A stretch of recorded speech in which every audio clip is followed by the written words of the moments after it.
এখানে নেতা উপস্থিত আছেন বিএনপির সাংগঠনিক সম্পাদক অধ্যক্ষ সেলিম ভূঁইয়া। আমরা এখানে কেন সমবেত হয়েছি সকলে সবার মনের ভিতরে জানা আছে আমরা যে হোমনামে একটা আসন নিয়ে আজকে এখানে দাবির জন্য আজকে নির্বাচন কমিশনের সামনে এসেছি, সেটা আমাদের প্রাণের দাবি, ন্যায্য দাবি। আজকে যে দাবি নিয়ে আমরা আসছি এই দাবির পক্ষে আমরা এখানে সকলেই একমত।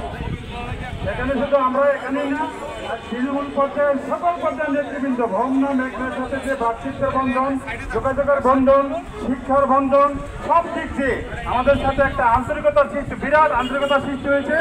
এইটাকে একটা কুচক্রী মহল ব্যক্তিগত স্বার্থকে আজকে সামনে আনার জন্য, ব্যক্তিগত স্বার্থকে উজ্জীবিত করার জন্য আমাদের এই এতগুলো মানুষের হোমনা মেঘনার জনগণের একটা গণদাবিকে তারা দুলিচ্ছাদ করার জন্য একটা কুচক্রী মহল ষড়যন্ত্র করে যাচ্ছে।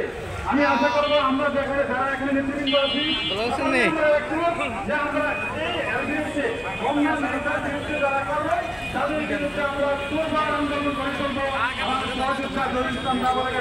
আমরা তাই করবো ইনশাল্লাহ। সকলে এক থাকবেন, সকলে ভালো থাকবেন, এই আশাবাদ ব্যক্ত করে আমি আমার এই সংযুক্ত পক্ষ থেকে ধন্যবাদ সবাইকে।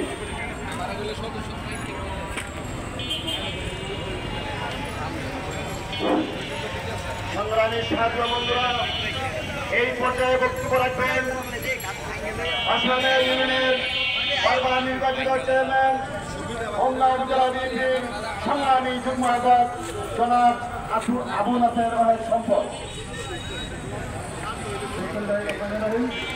আজকে সমবেত হোমনা মেঘনা উপজেলা সিনিয়র নেতৃবৃন্দ, উপস্থিত আমাদের প্রান্তীয় নেতা অধ্যক্ষ সেলিম ভূঁইয়া, সম্মানিত উপস্থিতি, আমরা সকলেই জানি যে আজকে আমরা এখানে সমবেত হওয়ার একটাই কারণ যে আমরা হোমনা মেঘনা পূর্বে ভাই ছিলাম,